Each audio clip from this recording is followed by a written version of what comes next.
broader areas where industry is heading now. Undoubtedly, the automation is bristling. There are a lot of automation which is happening in multiple areas. Now, the larger focus is on the areas where you have maximum impact. For example, areas of quality, areas of manufacturing, areas of R&D. There you will see a lot of automation which is coming in. Along with that, the most focus area after COVID particularly is supply chain. The entire operation, manufacturing and supply chain is area for automation as well. If you look at the industry, I think most of us are at different places in terms of automation. If you consider top 5 businesses in pharmaceutical, particularly in Indian market, then each one has a different journey altogether. Cipla as an organization, we started a little late, but I think we are on turbo speed. We had a lot of automations in multiple areas. Just to count on, we have complete automated laboratory, what you can say, or paperless laboratory, I may say that, in R&D space. Then almost all our processes are automated in quality space, and now we are targeting manufacturing. It's a pride moment for us when we say that the Cipla is the first one to announce that we are a lighthouse accredited company for manufacturing automation in one of our units. So that's where particularly to my industry, my organization. From an industry perspective, if you say that where we are in terms of automation, I think a lot of companies, top 5 companies, they have already implemented the baseline enterprise applications, which also means that the baseline data asset is already ready with most of us. Now, the most natural stage and the step would be how do we harmonize or how do we harness the entire data asset what we have currently. And most of us, when I'm discussing with my fellow colleagues of other pharmaceutical world, we are having similar thoughts and we are having similar stage where we would like to understand what is happening inside the data. So getting into BI space, getting into analytical space is clearly a priority. As I mentioned, the priority which is there in the manufacturing, supply chain, laboratory areas for automation, the next natural priority is harnessing the data and understanding what's happening in the data space. So that's the second priority clearly. Third priority could be understanding how we can protect our data assets. So now with the increasing focus of threats on pharmaceutical industry, and pharmaceutical industry has been very lucrative for the adverse actors. I think third priority is how do we protect our organization so that we would be having calm and good night. At least that time we can say that yes, we are protected good enough. So a lot of thought processes going around the data security, overall security of the organization, particularly from OT side, where a lot of focus was not initially there, but now with increasing the digitalization in OT space, there is a lot of focus which is going on security aspects as well. That's the third priority, what I can say. You have already covered another priorities like how do we reach effectively to our end customers, that to doctor fraternity, and we are moving a little bit further than our last mile, which is our patients. So because this is B2B business, still we are having a lot of campaigns, still we are having a lot of programs wherein we are making awareness about key initiatives. Cipla has launched multiple key initiatives in terms of TV ads, in terms of other media. So I think that is another area where we are putting a lot of focus as well. And the fifth priority, I think talent retention is another priority, because in this kind of scenario where everything is going digital, we really need to have a good talent who will be managing entire stage show, right? And that's where I think the priority comes in. So that's the fifth priority, what I can say. If we chronological order, then definitely the automation part is going as a huge priority for any organization, followed by using the data, and third, your security aspect, fourth, customer engagement, and fifth is people and talent management. So these are the priorities what I see across the organizations. and this is what I believe would be the priority for a couple of years now.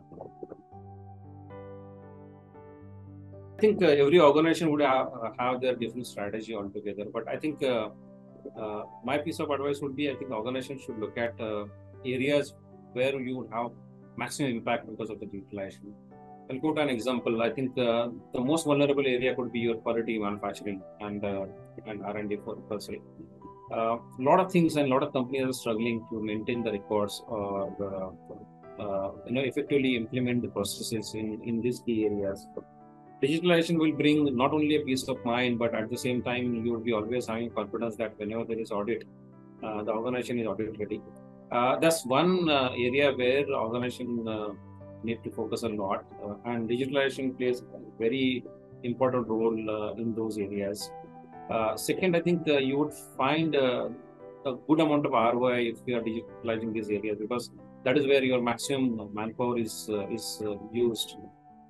Quality R&D and manufacturing area where maximum strength is being used for doing the work that can be done using technology. I think that's most important area where organizations who would like to join the bandwagon can start with. Second, I think if the priority is compliance, or if the priority is keeping your organization ready for the audit, then these are the areas must to go for.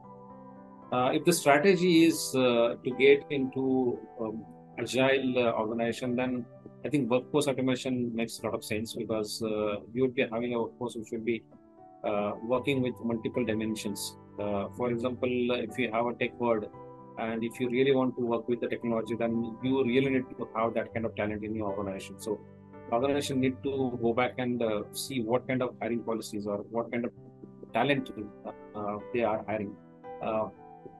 Most of the organization, if they are having a very stable employee, and if the retention is long for any organization, for any employees, then probably there will be a lot of pushback which will come for digitalization. But you really need to understand the mindset of the employees. You really need to educate them. It's not only digitalization which will be playing a major role for upliftment of the organization, but at the same time, the employees who are having a digital mindset would also play a major role when you talk about digitalization. So I think these are the sweet spots where organization can invest going forward.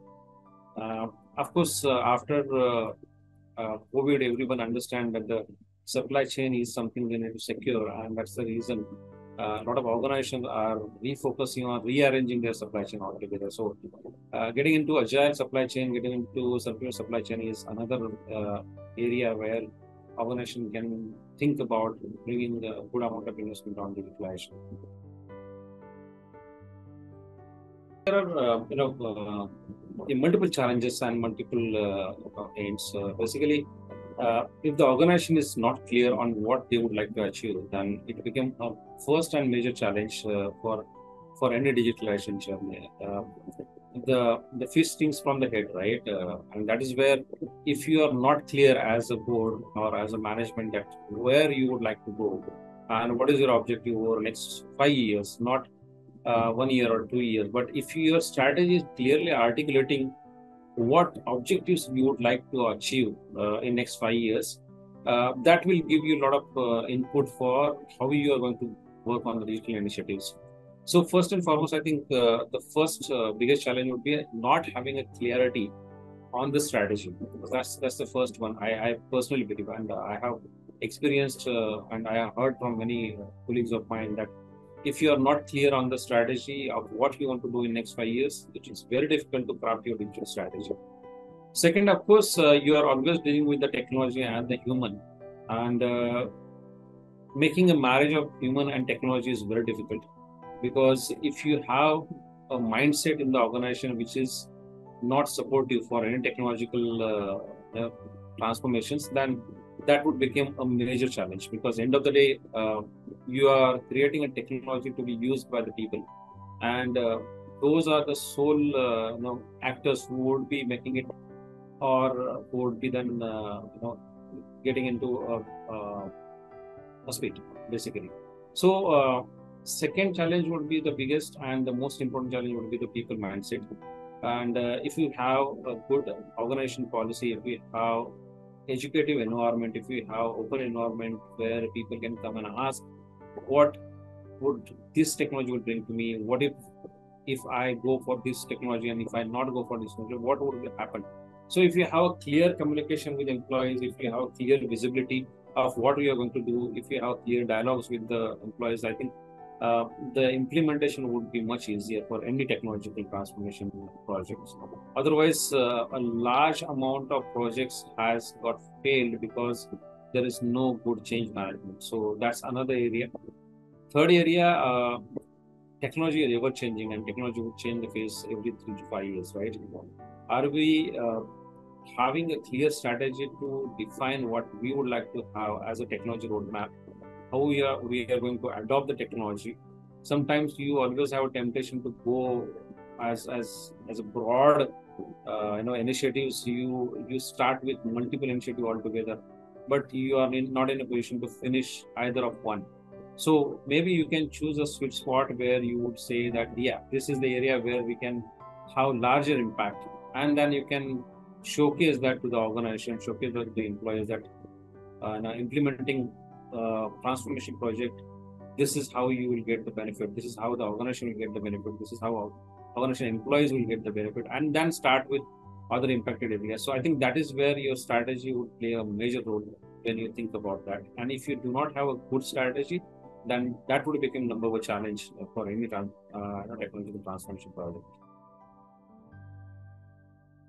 It goes without saying that you really need to have a clear understanding and security about the security variables, what kind of security you are applying for your organization, which are the areas where you would like to have data security. For example, your OT is most vulnerable area where machines which are age-old machines, are they machines vulnerable? Are they machines prone to get into some attacks or something which can actually break your windshield? So I think that's most important area where you are talking about the security, and that's the reason we really need to understand what kind of security strategy we have. And every organization, I believe, is now understanding the importance of security.